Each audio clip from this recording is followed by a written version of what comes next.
Good evening. My name is Alyssa Mullendorf, and I'm the Legislative Action Committee Chair of the Jewish Federation of Tidewaters Jewish Community Relations Council, otherwise known as the JCRC. The Tidewater JCRC is thrilled to be partnering on tonight's event with the Weinstein JCC of Richmond and the Simon Family JCC's Lee and Bernard Jaffe Family Jewish Book Festival. For the United Jewish Federation of Tidewater, this event is the last in the JCRC's Your Vote is Your Voice series. We hope you've enjoyed the series and that it helped motivate you to plan to vote in the 2020 election. Only 2 weeks away. I just voted yesterday. Speaking of elections, tonight's conversation could not be more timely and more relevant. We are honored to welcome author and journalist Jennifer Steinhauer. Thank you, Jennifer, for joining both the Tidewater and Richmond communities tonight. Following Jennifer's remarks, we will take your questions. Please submit your questions at any time by using the Q&A button at the bottom of your screen. If you don't see it, please point your mouse at the bottom of the Zoom screen and you'll see it in the middle of the lower bar.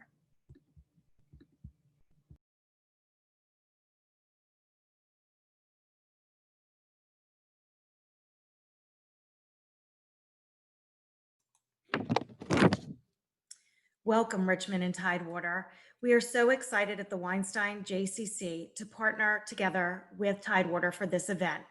We want to take a moment just to say thank you to our Arts and Ideas subscribers and partners who have continuously supported us through their generosity and engagement. It's my pleasure tonight to introduce our moderator for this evening, Roberta Oster. Roberta is an Emmy award-winning journalist, educator, and communications professional. For 2 decades, she produced stories around the world for NBC, CBS, and ABC Network News on human rights, business, politics, and social justice issues. Roberta brought her journalism and PR skills to Richmond, Virginia in 2006 to serve as an associate dean for external relations at the University of Richmond School of Law. She teaches English to a Congolese family for the International Rescue Committee and serves on the advisory board of the Peace Project. Roberta is a former board member of the Weinstein Jewish Community Center, and she sings in the choirs at Temple Beth El and the First African Baptist Church.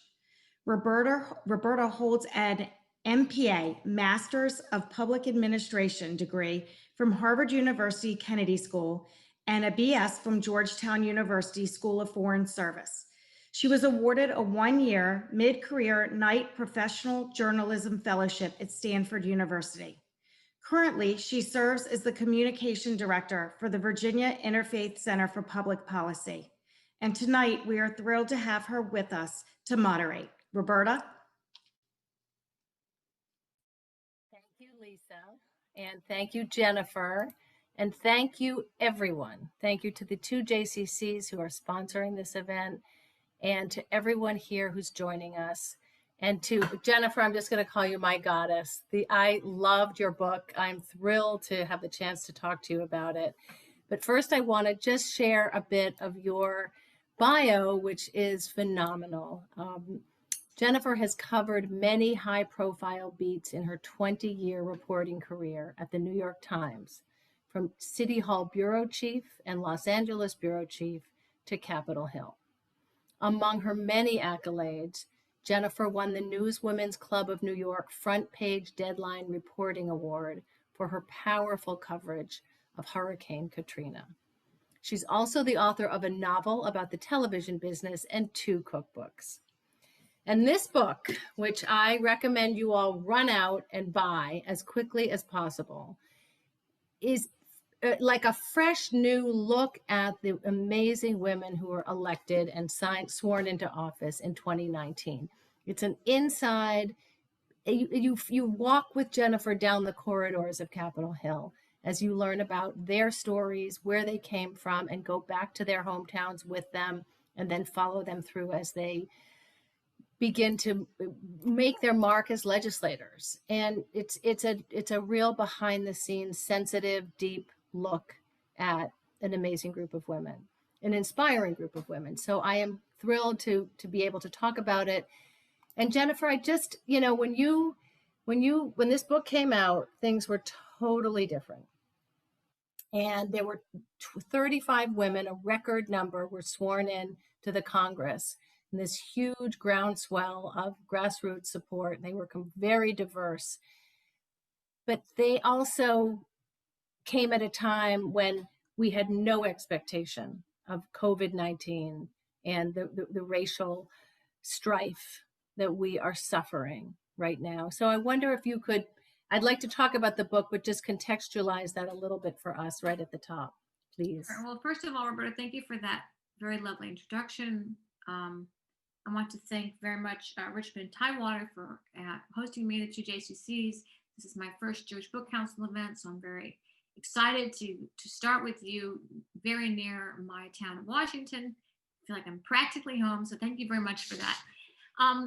Yeah, so when I started writing this book, it was immediately after the 2018 midterm elections, when this historic class, as you pointed out, of women, still not even a quarter of the US Congress, female, nonetheless, largest number, as you pointed out, Roberta, of women serving in Congress in the history of the legislative body.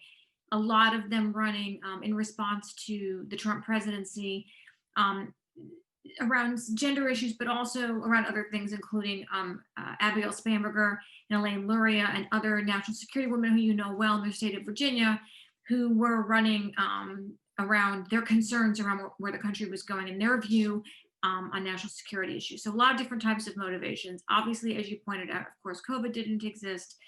Who knew all these different permutations and dynamics that were going to play out over the next couple of years? But I will say, in some ways, I do believe politically, the class, the 116th Congress, and this historic class of women, both in their campaigns and the manner in which they legislated, very much set the stage for, and if you will, presage the events that we are seeing today. In terms of some of the women who are the firsts, which is alluded to in the title of the book, who were the first Muslim women, the first Native American women, in many cases the youngest, or the first Black American in some cases, like Lauren Underwood, who came from the suburbs of Chicago. She was the youngest, the first female, and the first person of color to ever win her seat there in her hometown of Naperville, Illinois. So while they all ran their own different campaigns that were very specific to their districts, many of them, and I think a lot of what we know as the squad, ran on campaigns that were very much highlighting groups of voters or would-be voters who had not previously been engaged so much by the political system. I think often of Ayanna Pressley from Boston, for example, who had a campaign at one point for men in prison who were writing to encourage their families on the outside to vote. So in some ways, they were spotlighting what they viewed as enormous inequities in our society, which obviously came to the fore this summer after the death of George Floyd and the ensuing protests. So we see some of that. We see the battle before the heart of the Democratic Party between the more progressive and the more moderate wings play out through these women, through the 116th Congress that then came to the stage in the battle for the White House, certainly the battle on the Democratic primary. So in some ways, yes, it was a different time, and who could have known that we would be in this era? But in some ways, it was very much the starting point from where we see ourselves 2 weeks before the race for the White House completes. Thank you for bringing us to today. I'm thinking also that there's one other huge shift since your book, and that's our vice presidential candidate, Kamala Harris. And you don't talk about her a lot in the book. She's not one of your first, obviously, but I wondered if you could contextualize her role now, her situation, and how the impact of the firsts have on America's perception of her campaign. Right. So, yes, she wasn't in that class. She had already obviously been elected to the Senate. And of course, as obvious, she wasn't yet at the bottom of the ticket when the book came out. And but she is Senator Harris does represent something. She's a part of something that's very essential to the other women in the book, which is what we talk about when we talk about people representing communities that may not otherwise have been had elected power. And that was very meaningful, I think, as I reported the book out, because I saw a lot of how young women, and particularly young women who were of these maybe ethnic and racial minority groups, responding to seeing someone who looked like them and who was raised like them, representing them. And so I think Kamala Harris does hold that meaning to a lot of women in this country. I'm also going to give an unusual, but I think appropriate shout out to her being Generation X, which is a pretty underrepresented group in American politics. We thought we would never see a Generation X president, for example, and who knows if we ever will. But having her there, that's a generational representation that I think many people find, especially in a fight for the White House that has very much centered around the age of both of the candidates, obviously. So I think between her age, obviously her race, her ethnic background, her generation, she represents something to people that they haven't really seen, certainly at the top of the ticket in the White House, the race for the White House. And that's quite resonant for people who are trying to imagine themselves in a career in politics. The interesting thing also is she brings such gravitas and wisdom and experience and calm, and she's very measured. But I noticed that, and I wonder if this is just kind of energy moving around in a different way, but she was dancing recently at a campaign event, but like an AOC kind of a dance, like Representative Alexandria Ocasio-Cortez. And I just feel like there's this new energy that the younger firsts are even opening different doors for our gracious, experienced stateswomen like Senator Harris. I think so. I mean, I think a couple of things are at work there. One is you kind of allude to the generational thing, although she probably feels ancient to the AOCs of the world. But something else that really came up a lot in the 2018 campaign, and it manifested in many different ways that were specific to the women and the districts they were running in, is this sense of authenticity and kind of the permission structure, if you will, to be yourself, which women in politics haven't had. Women in politics were supposed to be sort of cut from this very similar cloth, no matter your party, in a little business suit with a PowerPoint and quite serious all the time, and sort of trying to present non-female, if you will. And I think that women in recent years, and particularly in this class, and I think you'll see this with Senator Harris too, allow themselves to be themselves a little bit and to let people see them as who they authentically are. And that has not only been okay, but actually been attractive to voters. Even with President Trump, we have seen that one of his, the elements of his appeal to his voters is this sense that they get an unfiltered, real human being, if you will. And I think that has many different manifestations in our current political system. And that's certainly been true with women, whether they are revealing themselves as being kind of loose and having fun, as you're sort of alluding to with Senator Harris, or not trying to hide their background, maybe a childhood in poverty, being a single mother, series of being a survivor of domestic violence. Certainly, again, their racial and cultural heritage. I think about the women, I think often of Deb Haaland, one of the Native American women from New Mexico, who would put a native blanket on her chair on the floor of the house, waiting for her when she would get cold there. Just, these, they're not show off things. They're not inauthentic gestures. That's who they are. And it's quite the opposite, that they don't feel like to hide those things. And that's refreshing. Again, I think it crosses party lines. And I think that you're seeing that with Senator Harris. And I think that's something that's appealing to voters. I remember a story you talked about when Representative Katie Porter talked about the Violence Against Women Act, and she got choked up about her own story as being a victim of domestic violence and almost losing her children.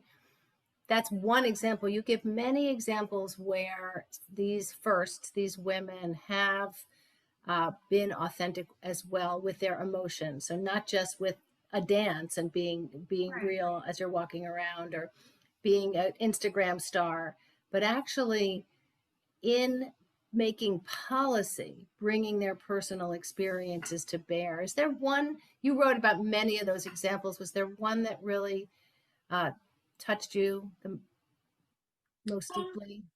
I think I can say a couple things. I saw a lot of tears in that time, and there's a part in my book that addresses tears and how we look at women who cry, and how John Boehner, who had been the Republican speaker for preceding Nancy Pelosi and preceding Paul Ryan when the Republicans controlled the House, cried all the time. I mean, it was a joke. You know, it was a joke in Washington how often he would cry. That the slightest emotional moment for him. But we have a different expectation, as you know, historically for women in crying, and that's kind of been a death knell. And I don't think that's true anymore. And I saw a lot of that in the time of reporting my book, and I think often of Rashida Tlaib from the Detroit area, who would get very emotional hearing. She cried all the time. I mean, she was just out of anger, out of feelings of sadness when she would go visit children at the border. That was her personality. I saw Abigail Spanberger get tearful out of anger of a confrontation that she'd had on the floor, and reporters saw that. I think, though, the one that stands out, funnily enough, is with Lauren Underwood, who I mentioned from Naperville, because she's very composed and very serious and very businesslike. But when she was able to begin this caucus around Black maternal health, she got a little teared up when she introduced that. And a friend of hers from college actually had died in childbirth. And as you know, or as many of you may or may not know, we have a very high rate of maternal mortality among Black American women, very disproportionate. It's been a big problem, and she wanted to turn some of her firepower in Congress around a caucus around that, which does demonstrate what diversity actually means legislatively and practically in Congress, as opposed to just merely representation in and of itself. But that was striking to me because she's a very much a non-crier. But she was a nurse. Correct. And her story was so much more authentic because of her life experience, her lived experiences. Right. So they were in Washington, they were roaring, they were really rocking it. And then everything changed. And now almost all of them are at home with their families or on Zoom. They're not there so much, in Washington, in the corridors, making deals. So how do you think that's affected their leadership, their impact? Well, in terms of their leadership and impact, you have to remember that the true impact that most members of Congress can really have is back in their districts. And particularly in areas that were hit really hard with COVID, but even, of course, the country, it impacted every community. That's where they had to turn their firepower, is to helping those communities. And in some ways, as you all know too, in this kind of digital world we're all living in, you can reach more people sometimes, depending on who your constituents are, through these virtual town halls and so forth. But I don't think it really dimmed their firepower, in the sense that Congress is so much a leadership game now, and leaders cooking deals, and you see Nancy Pelosi, working directly with the Trump administration and so forth. That in some ways, yes, it does feel like the members are cut out, but they are in constant touch and talking and putting their fingers on the scale about things. And I think you do feel their presence, but I think their presence is mostly felt back in their respective districts in their states, and that's kind of really where it should be. And quite frankly, with these women in particular, and all the Democrats who prevailed in 2018, it was very much because they were appealing individually to people in their districts. I mean, they were really making that door-to-door case for themselves, particularly in places where they flipped Republican seats. They really had to ingratiate themselves and make these connections voter by voter in the district. And so in some ways, it's kind of a continuation of that, especially, because they're campaigning, frankly, which is what you'd be doing in normal times this time of year. That's probably the thing that's gotten most interrupted, is the ability to go door to door and campaign. I think that's where they're really messed up.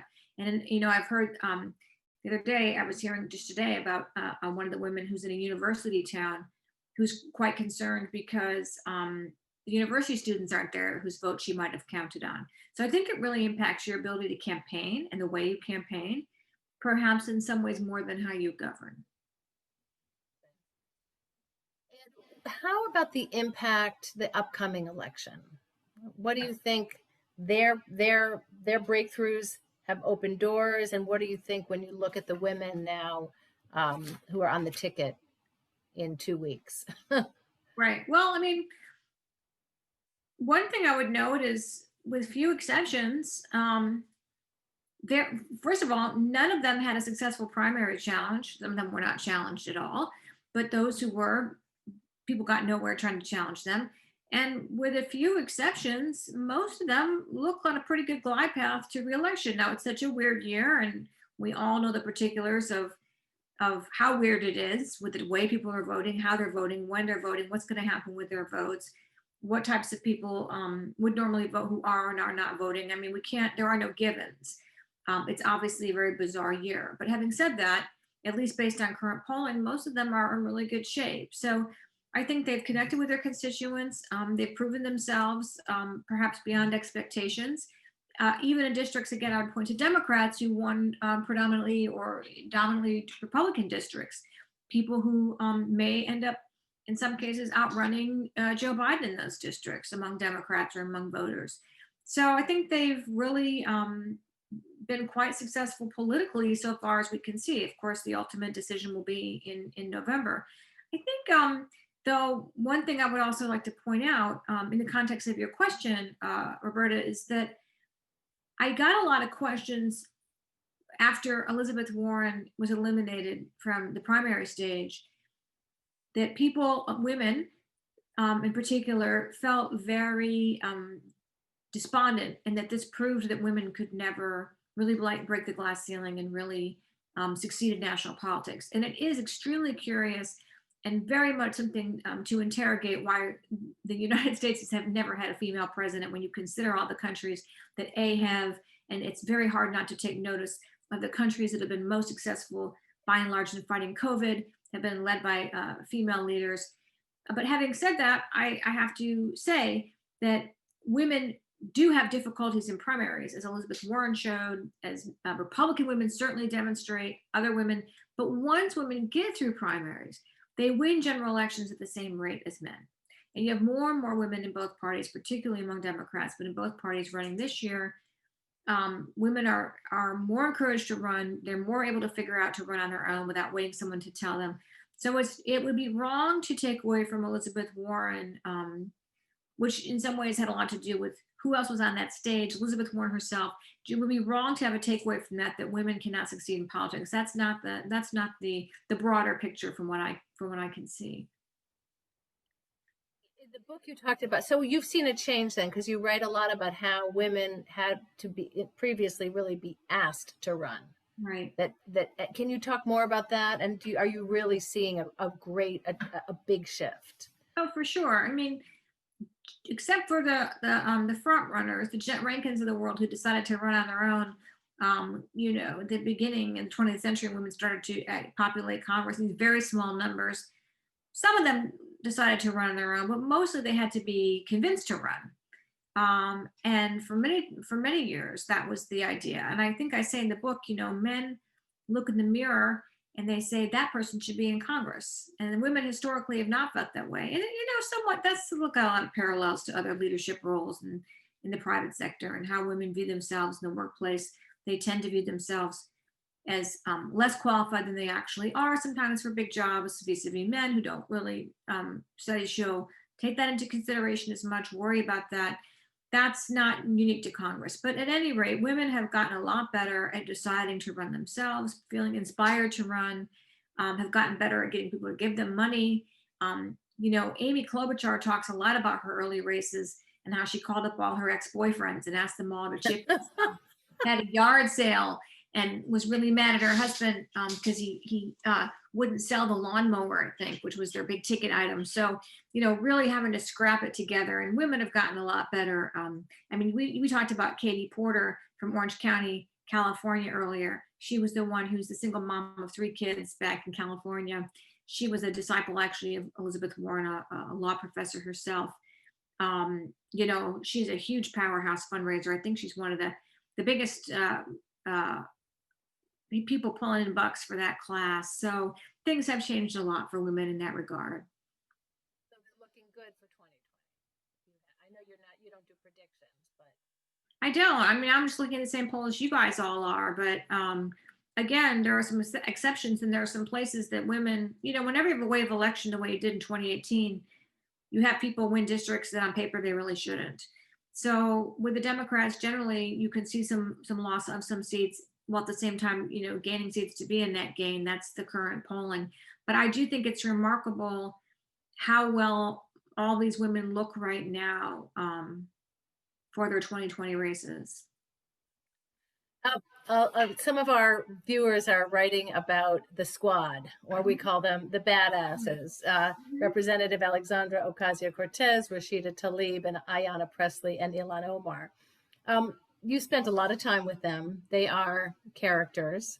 But I would love to hear if you could share a little bit with our viewers about what they were like behind the scenes. They're different people, so They are different people. And it's funny, you mentioned the badasses, which of course are the national security women that we've been talking about a little bit tonight. Again, Abigail Spanberger, known to your viewers, I would think, Elaine Luria, perhaps as well, also from the great state of Virginia, Alyssa Slotkin from Michigan. These women, Mikey Sherrill from New Jersey, who had Chrissy Houlihan from Pennsylvania. These are women who served in our military or worked in our national security apparatus in some capacity, often for Republicans and Democrats. And I like to often say that, in my view, they're really more of a so-called squad than the squad, in that they really, first of all, they all knew each other before they got to the Hill because they campaigned together. They had a PAC, and they worked with a group called Vote Vets, which works to elect veterans who are Democrats into office, very close with Pete Buttigieg and so forth. They kind of got together and campaigned together as a group. They hang out together a lot. They have a group text, which, by the way, also some include some of the male veterans who won that year too, but then they even have their subset of themselves. They tend, as a rule, by and large, to vote the same way. They spend a lot of time consulting on how they're going to vote. They do legislation together. They, as a group, decided, not all of them, but most of them, to write that letter, to write the op-ed in the Washington Post, advocating for impeaching the president, which is something that none of them wanted to do and studiously avoided when they came to Congress, which really moved the needle. So they're really a squad, in the sense, the badasses, which they name themselves, in the sense that they move like that. The actual squad with the aforementioned women that you mentioned didn't know each other, met on the Hill, don't always vote the same, kind of do their own thing, especially Ayanna Pressley from Boston. She often goes her own way. She was a Warren supporter. The rest of them were Bernie supporters, for example. They have their own sort of political followings. Obviously, AOC sort of in a class by herself. I think that you'd have to say for now she's the titular head of the progressive wing of the party, now that Bernie's kind of obviously, exiting the scene. Ilhan Omar has a very specific situation going on, and vis-a-vis the president, especially in her refugee status, and she came to the country that way, and she's speaking to a whole different group of people. And Rashida Tlaib, she was a community activist for like 20 years. Sometimes I would think that's what she wishes she were still doing. I mean, she's really embedded in that world back in Detroit. And I don't mean to say that they don't present together, and they certainly did in the border issues, which I know we're going to talk about. But they're really kind of their own people with their own personalities. I think it's funny because I think AOC is kind of almost smaller and more quiet and more subdued when she's in Congress, and then she's out in the world doing her politics thing. Whereas Rashida Tlaib or Ayanna Pressley are in some ways more forceful in Washington than they are back home. So, or certainly, I should say, it is equal to. So, but at the same time, I would say what you see is what you get. What you guys see on TV, that is them. They are that way. I mean, they very outspoken. Each of them really does in their own way, specific to their districts, and a little bit more globally think that they're speaking for people who haven't had a political voice so much in Washington. They, to varying degrees, and it definitely varies, tend to stand up to the speaker, to other Democrats. That's kind of ebbed and flowed as well, based on the feedback that they've gotten from their colleagues about that. So I would say, look, the big question with all of these women, and particularly the squad, was for me, for many of us, will they change Washington or will Washington change them? And I think it's been a bit of a mix, and I can see Ayanna Pressley, I look at her and I see a senator, I mean, I think she's a little more careful, a little bit more of a consensus builder behind the scenes, even though she's quite forceful and the first person to come to the floor and call, President Trump the occupant of the White House, which is kind of a term that has taken off since then. So they are there's a sweetness to them, I think, when they're in their own communities and sometimes on the Hill that maybe isn't as visible on TV. That's the one thing I would say maybe you don't see. But I think, if your impressions of the squad and who they are, through not through how they're depicted or described or animated by other people, for them or against them, but what you're seeing with your own eyes, that's pretty much what they are. You mentioned the visit to the border. That was a very powerful part of your book with Veronica Escobar. Mhm. Can you talk a little bit about that moment and the emotion and how their personal stories again played into the policy? Right. So Veronica Escobar, again, she was one of the first Latinas from Texas ever, believe it or not, elected to the House. She took the seat that had been vacated by Beto O'Rourke. She was a pretty known quantity down there, but a judge. She was not a political novice. And someone who, by the way, quite frankly, as an advocate for immigrants, which she always was, also had good, long, strong relationships with border control down there. So, she was not an outside agitator, I would say. Right. And she was, her district had places where children were being detained, and a lot of members of Congress were coming there to see what was going on. And so she was kind of the host, if you will, to a lot of members of Congress, and her voice, and she really kind of became the voice on the House floor. You talk about crying. You may have remembered an image of a child who had tried to come to shore with her father and had died, had drowned. And that image was splashed across the newspapers. It became sort of the iconic image of that period. And she held that up on the floor when they had a vote with legislation to deal with that, which she and others had found inadequate, but she, in fact, had voted for, and was crying about that on the House floor, and as were, by the way, many other male and female members of Congress when she was speaking about the plight of these children.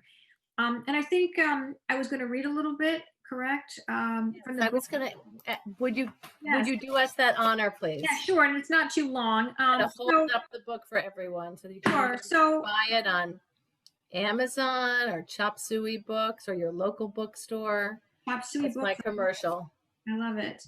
Yes. So as I said, members of Congress had gone to the border and had gone to the district, and they would, go on TV and talk about what they'd seen. And at one point, Ayanna Pressley and Alexandria Ocasio-Cortez and Ilhan Omar wasn't there, but Rashida Tlaib, they all went to the border. And they did what all members of Congress do. They toured these sites, the separation, and they came out to have a press conference. And when they came out to have a press conference to describe what they were doing, they would step up to the mic, and people, before they'd come, I should say, there had been a Border Patrol Facebook site that talked about throwing burritos at them and made all these disparaging comments. So that was already the backdrop for that. And so they found all these pro-Trump protesters who were taunting them and holding up signs and telling them to go away.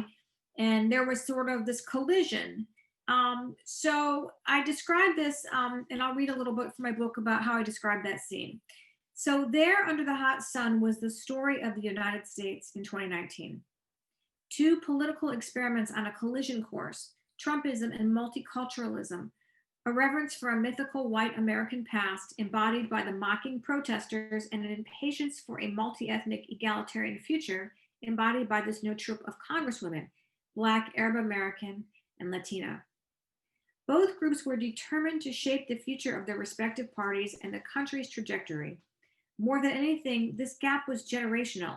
Youth and color versus an aging, shrinking white majority that felt both disenfranchised by a contemporary and shifting nation, a nation that, as their t-shirts proclaimed, was full, and emboldened by the Trump presidency to express a racism that many Americans had believed was outmoded after 8 years of a Black president. The United States of these first women of their generation and race to represent their communities in Washington, D.C. was a pluralistic one, striving toward egalitarianism and sustained by rather than suspicious of government. It was integrated into the world around it, which held riches to be embraced and absorbed. To them, it's the gulf that felt insurmountable and demoralizing. This is such a frightening and troubling time, Escobar told me the week after the trip when we were back in Washington. It's very difficult to find hope.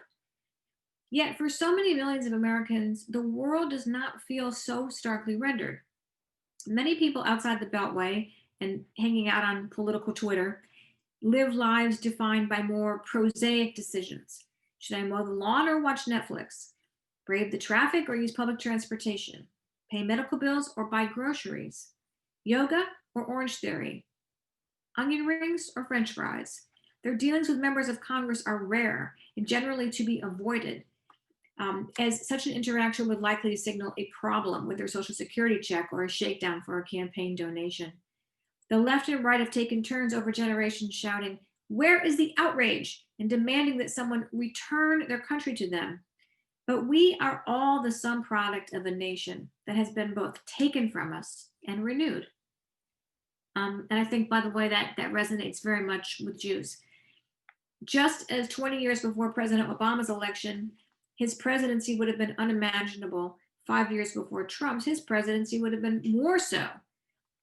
But both of these eras resulted from the collective choice of US citizens, however divided and driven in part by the whimsical choices of a narrow swath of voters who chose to show up on election day. But the scene in Clint, Texas made the choice feel more stark, not one between political parties or theories or philosophies, but rather the core of our nation's identity. That's a beautiful piece of writing and captured, I think, really captured this dichotomy.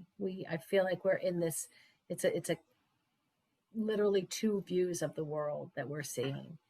And it's such a painful time. And I wanted to take a minute and ask about you and your reporting and how you're managing. I'm reading your pieces, you're covering a lot of stories, but can you just share with us how you're doing and what it's like for a New York Times reporter to be working during COVID? Well, it's for everybody working in any industry, it's weird. I mean, the thing that I miss is just being able to go out, and interview voters and cover races. And it's so fun I used to just love nothing more. Most of my colleagues, their goal is to cover the White House, at the very least, go to Senate races. I loved House races. I love getting in small communities in these events where there's 12, 15, 20 people having pizza, or a little tiny radio station in the middle of a field somewhere. I think about Iowa and a House race that I covered there. That I really miss. Listen, so many of my colleagues who are covering the White House and the campaigns right now are working so much harder than I am. I can't even begin to imagine the 24/7 that they're living. Mine is somewhat more manageable, but it's definitely weird and disconnected. And I think in some ways, none of us really knows what's going on.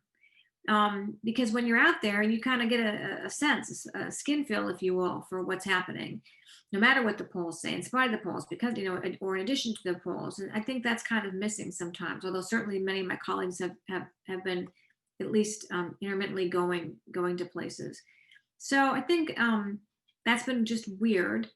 I think, though, too, in terms of it's not completely to your question, but you mentioned this divisive time, this weird time. I always do feel compelled to remind my kids and myself that it's not only here that we're seeing these types of divisions and these generational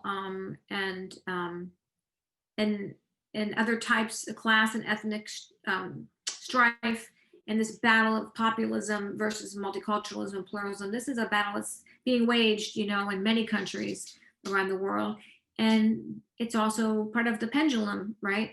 Of how the world turns, in our history and our collective history. And I think that that's really important, for myself as a journalist, for my kids who don't, who are still learning, for all of us to kind of try to remember and put these times in a historical context, and to look at it, your own lives and what happens in your country isn't an intellectual exercise. Of course it's not, but it is important to try to frame that context a little bit, for yourself and for each other. And in my case, I think for readers.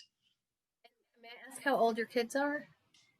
So I have a daughter who's a senior in college, a daughter who is a senior in high school, a stepdaughter who is a junior in college, and another senior in high school stepdaughter. So we are an estrogen-driven You are.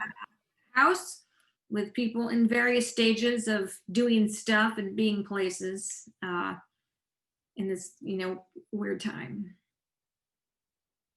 Are you in touch with, you probably are, with your special first, all the women in your book? How are they doing? I know Ilan Omar lost her father to COVID-19. She did. Have you been in touch with her since then? And have you talked to anyone else? I did write to her, because to me, it was not a problem with the only person, obviously, but I was very struck about the photo she posted on Twitter and Instagram when she first came to Washington with her father at Dulles Airport with her, and remembering having landed there as refugees from Somalia, and that was, she had been in Dulles Airport with him before. So he was obviously very intense experiences with him. And I'm sure that loss for her was terrible. I don't know the circumstances, but we all know what was happening with people dying of COVID in the thick of it, and what that was like, in terms of being able to go through the normal grieving processes.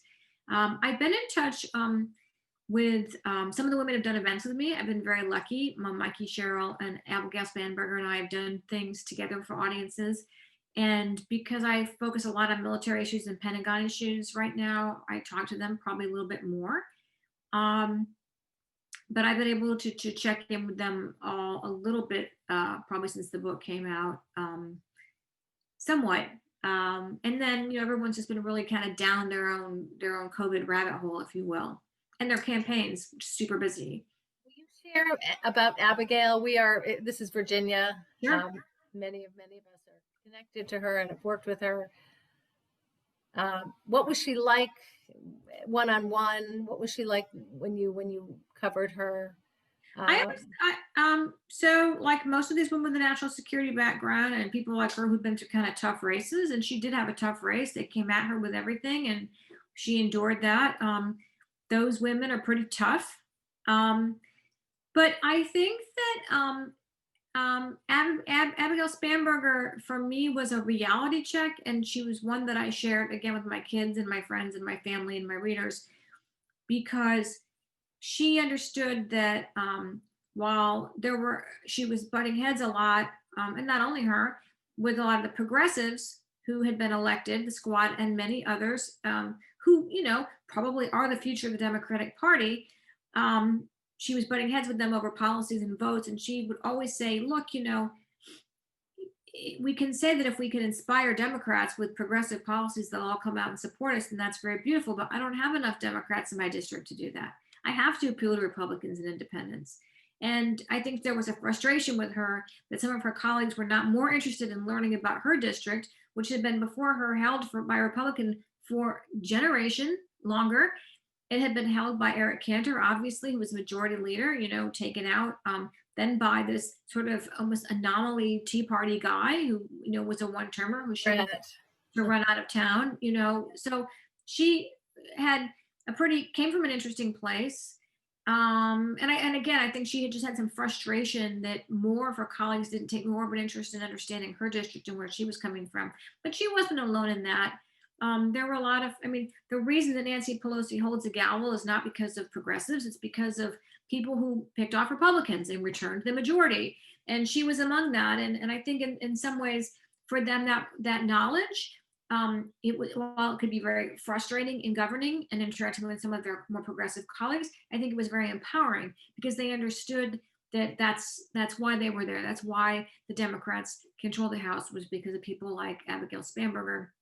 And she's had another tough campaign, and it'll just be super interesting to see what happens. But she's a pretty cool-headed person who, by the way, these women who are moms, and the men too, women are the ones I know, like the rest of us, are trying to, she's got young kids, much younger than mine, trying to manage their jobs and also do all the homeschooling and manage their kids stuff. And they're pretty out in the open about that too. So that's been interesting.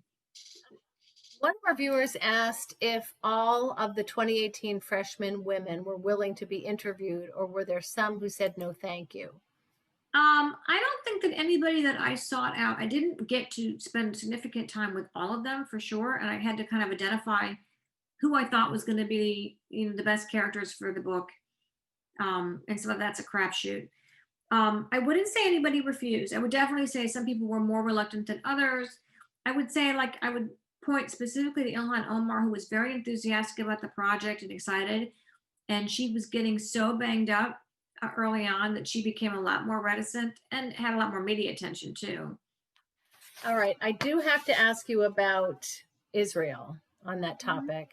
This was on, I don't want to forget, but how are the debates over issues like Israel, where Representative Omar has become a lightning rod for controversy or immigration?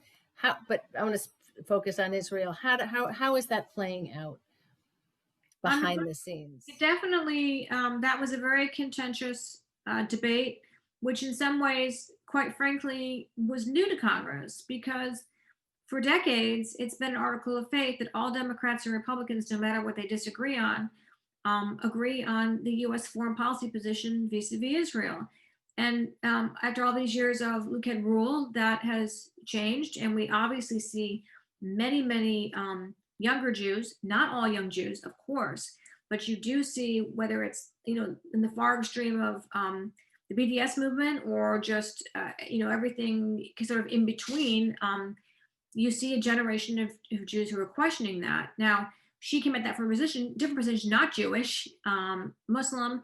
And in fact, I think anyone can agree, including her own staff, that she made, at the very least, awkward, if not offensive, statements about Jews in expressing herself and her views on those things. But her views as per se were not terribly out of step with many progressive Jews and others of other religions in this country, who question these our foreign policy positions and our relationship, specifically, with the Netanyahu government. So in terms of making that a legitimate pathway for discussion, which, by the way, then became an avenue for many of the Black members of Congress to question why they were so focused on Israel and not the plight of Black Americans. And by the way, this is long before the George Floyd and all the unrest that we had in this country, saying, hey, why aren't we talking about that on the floor, while we keep talking about Israel? So it became kind of a multi-tentacled thing.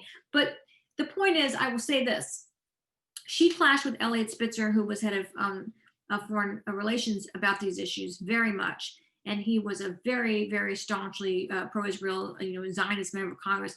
And I will point out to you that he is not coming back to Congress in 2020, because he was, in fact, defeated in a primary with someone whose views are somewhat more in line, somewhat with, I would say, Ilhan Omar. So that is not to say that that is a definition of where the party is going on the state of Israel. I don't mean to suggest that at all. But what I am pointing out irrefutably is that this is a much more open-ended question now. And again, like so many things, a generational one. And I think just her presence there, as well as Rashida, who her colleagues viewed a little differently on this, but nonetheless, and her grandmother is, they're still there, she's Palestinian American, born there, is that the conversation has more nuances now, and bringing different points of view is what happens when you have a diverse legislative body. So I would imagine, and of course it depends a lot on who's in the White House next year. This is not a conversation that anyone in this room listening to this talk, I'm sure, is very tapped into and knows is not going away. Here's a toughie. I'm sure you've been asked this, but one of our viewers wants to know what most significant lessons you're taking personally from this book. From the book? Well, I think the book was kind of humbling for me, actually, because, in a couple ways. One, through the craft process, as they say, that really learning the hard way that writing a narrative nonfiction book is quite different than writing a cookbook or writing in newspaper articles. It was very challenging, and that was very humbling. And also, when you're writing a newspaper article for the New York Times, most people are very receptive to that. And it's also, a pretty quick situation. You're in and out. And trying to convince people, hey, take part in a book. You're so busy. You have so many demands. You have national media, local media, all of the demands of being a member of Congress. And now you have to give me time too. It was just really hard. And I, frankly, had not often been in that position. It's not that there weren't people I had to convince to talk to me. Of course, that's always the case as a journalist. But in that capacity, in being on the Hill, it was a lot of shoe leather. It was hard work to get the time and, in some cases, the trust of people to get you to spend that much time with them. And it was a good lesson in humility, I would say. It must have been inspiring for all of your daughters too, to see you capturing this history for all of us. I think so. I think it's like, they also wondered, like, why didn't you make dinner? Why are you on the phone with Katie Porter again? But yeah, I think so. I think it's fun for them, and I think what you hope for a book like this is it's a bit of a history textbook, right? So when we see where are we 2 years, 4 years, 10 years from now, some of these women, gosh, will be in the Senate. Some of them will be governors. Some of them may run for the bottom or the top of the ticket, and it's nice to know where they came from and how it all started. And there's a history chapter in the book, as you know, and going back to those roots too, and just really understanding the journey that people that come on. You only become aware of people when they're at the end of their journey, or they've reached, the mountaintop, or they're close to the mountaintop. But gosh, the bottom of it, there's a lot that goes on. It's politics is not easy. It's not pretty. It's not for people without perseverance. And that's where all these women started. Nobody was handed anything in these races. Is there another book project in the works, or where are you headed after this amazing achievement? Thank you so much. I don't know if I could ever tackle a book again. Recently, I wrote a piece about, I'm Generation X. I'm from Kalamazoo, Michigan. And I went back and found some old classmates on Facebook and talked to them about the election. And I've been really kind of interested in that since then. I've been kind of overtaken with thinking about that. Where I grew up in Michigan, we were very much the product of a 1971 court-mandated busing in Kalamazoo, Michigan, and that I've come to realize how much that deeply impacted how we all grew up and formed us. Even though probably as children we weren't necessarily understanding that we were part of this great experiment. And I think looking at that many years down the road sort of compels me, but it might just only compel me. There's a book, I forgot that it's about Prince William County that our New York Times reporter who lives in Richmond, and I'm forgetting her name. I will think of it in a minute, but you might want to, I'll send you the link. It's wonderful. But we're winding down. One of our viewers does want you to write a sequel. Just so you know, people want you to do another follow-up on them. But is there something you want to add before we close out? Is there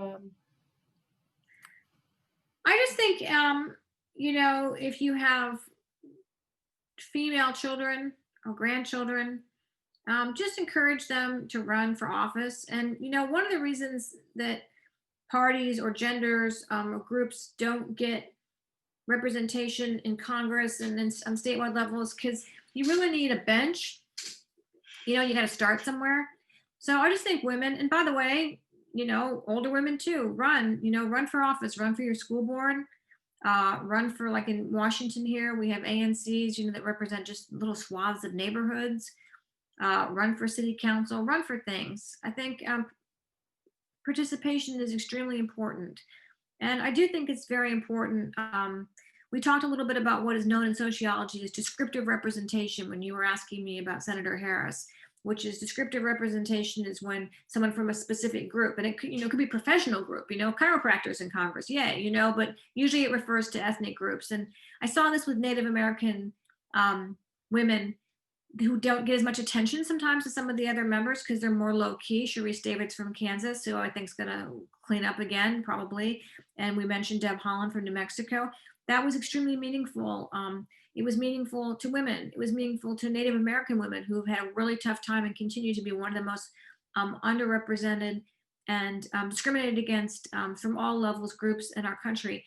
I said to Sharice once, wow, do you really feel the heaviness and the burden of being one of the first Native women in Congress? And she said, I do, and I think about it, but I feel the same thing when people come into my office and say, oh, you went to community college. I go to community college.